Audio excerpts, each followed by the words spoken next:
নমস্কার বন্ধুরা, সোনার কিচেন ঘরে তোমাদেরকে স্বাগত জানাই। তো আজ আমি তোমাদেরকে খুবই মজার একটা রেসিপি বানিয়ে দেখাবো। তো এই রেসিপির ভিডিওটি পুরো দেখার অনুরোধ রইল।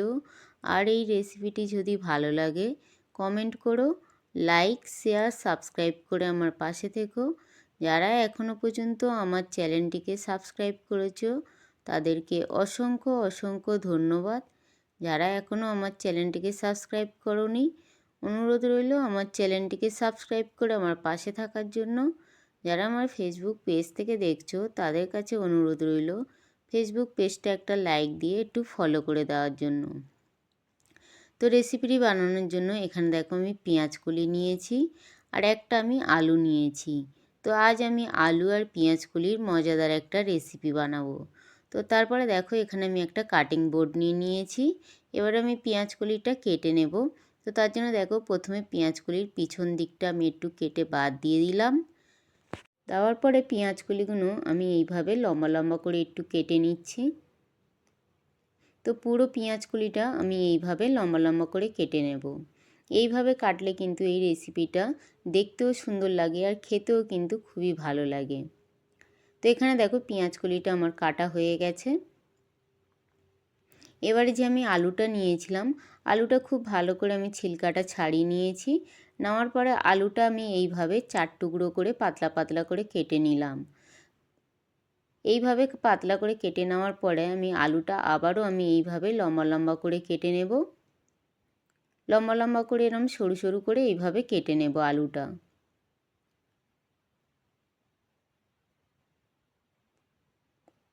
তো এখানে দেখো আলুটাও কাটা হয়ে গেছে।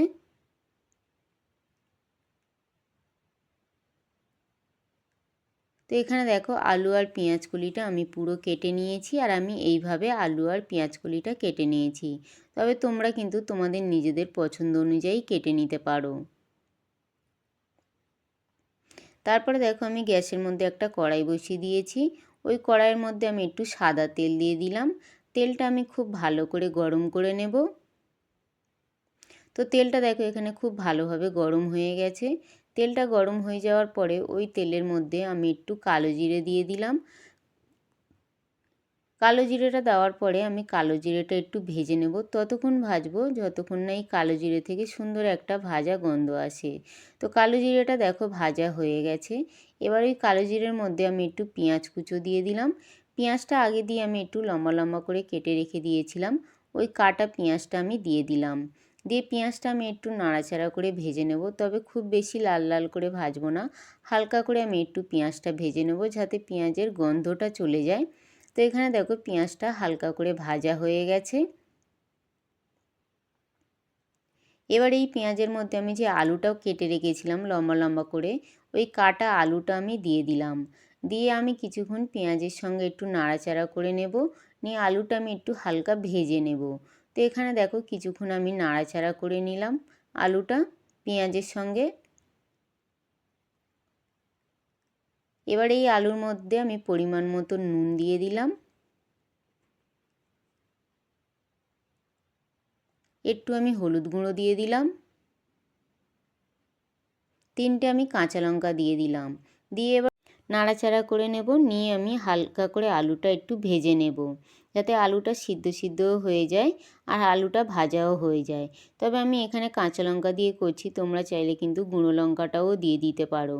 আর ঝালটা অবশ্য তোমাদের নিজেদের পছন্দ অনুযায়ী কম বেশি করতে পারো। দিয়ে আমি ঢাকা দিয়ে রেখে দিয়েছিলাম কিছুক্ষণের জন্য যাতে আলুটা খুব ভালোভাবে সিদ্ধ হয়ে যায়। তো কিছুক্ষণ পরে দেখো আমি ঢাকাটা খুলে নিলাম। নেওয়ার পরে আবারও আমি আলুটা একটু নাড়াচাড়া করে দিলাম। আলুটা নাড়াচাড়া করে নিয়ে এই আলুর মধ্যে আমি যে পেঁয়াজ কলিটা কেটে রেখেছিলাম ওই কাটা পেঁয়াজ কলিটা আমি দিয়ে দিলাম। দিয়ে আবারও ওই আলুর সঙ্গে পেঁয়াজ কলিটাও আমি খুব ভালো করে একটু ভাজা ভাজা করে নেব। তো এইভাবে নাড়াচাড়া করে খুব সুন্দর করে কিন্তু আলু আর পেঁয়াজ কলিটা একটু ভাজা ভাজা করে নিতে হবে। তো আমি দেখো খুব ভালোভাবে নাড়াচাড়া করে নিয়ে আবারও আমি কিছুক্ষণ ঢাকা দিয়ে রেখে দিলাম। তো যতক্ষণে পেঁয়াজ কলিটা একটু ভাজা ভাজা হয় ততক্ষণে এই পেঁয়াজ কলির রেসিপির জন্য আমি একটা মশলা তৈরি করব। তার জন্য দেখো আমি এখানে একটু পোস্ত নিয়ে নিয়েছি আর একটা আমি মিক্সিং জার নিয়ে নিয়েছি। ওই মিক্সিং জারের মধ্যে আমি পোস্তটা দিয়ে দিলাম। দিয়ে প্রথমে আমি শুকনো একটু পাউডার বানিয়ে নেব, তারপর আমি একটু জল দিয়ে খুব ভালো করে একটা পেস্ট তৈরি করে নেব এই পোস্তটা। তো তারপরে দেখো আমি এখানে ঢাকাটা খুলে আবারও আমি কিছুক্ষণ নাড়াচাড়া করে নেব আলু আর পেঁয়াজ কলিটা। এখানে কিন্তু আলু আর পেঁয়াজ কলিটা কিন্তু পুরোপুরিভাবে সিদ্ধ হয়ে গেছে। এবার এই আলু আর পেঁয়াজ কলির মধ্যে আমি যে পোস্তটা পেস্ট করে রেখেছিলাম ওই পেস্ট করা পোস্তটা আমি দিয়ে দিলাম। দিয়ে আবারও আমি খুব ভালো করে নাড়াচাড়া করে নেব। আর যে মিক্সিটার মধ্যে দিয়ে আমি পোস্তটা পিষেছিলাম ওই মিক্সিটা ধুয়ে আমি একটু জল দিয়ে দিলাম। এই রেসিপিটার জন্য কিন্তু খুব বেশি জলের প্রয়োজন পড়ে না, অল্প জলে কিন্তু হয়ে যায়। তো আমি মিক্সিটা ধুয়ে দিয়ে আমি খুব ভালো করে পোস্তটার সঙ্গে পেঁয়াজ কলি আর আলুটা আমি মিশিয়ে নিলাম। নিয়ে আমি একটু দেখো এখানে ভাজা ভাজা করে নিলাম। তো আজ আমি বানিয়েছি পোস্ত পেঁয়াজ কলি। এই রেসিপিটা কিন্তু গরম গরম ভাতের সঙ্গে খেতে কিন্তু দুর্দান্ত লাগে। তো এখানে দেখো আমার পোস্ত পেঁয়াজ কলি কিন্তু পুরো পরিবেশন করার জন্য রেডি। আর কত সুন্দর দেখো দেখতে লাগছে, আর খেতেও কিন্তু অসাধারণ লাগে। তো আগে যদি তোমরা এইভাবে পেঁয়াজ কলি পোস্ত না খেয়ে থাকো, একবার হলেও এইভাবে আমার মতন করে বানিয়ে খেয়ে দেখো, আশা করি সবার ভীষণ ভালো লাগবে। আর এই রেসিপিটা ভাত, রুটি, লুচি, পরোটা সব কিছুর সঙ্গে কিন্তু অসাধারণ লাগে। তো একবার হলেও তোমরা এইভাবে বানিয়ে খেয়ে দেখো, আশা করি ছোট থেকে বড় সবার ভীষণ ভীষণ ভালো লাগবে।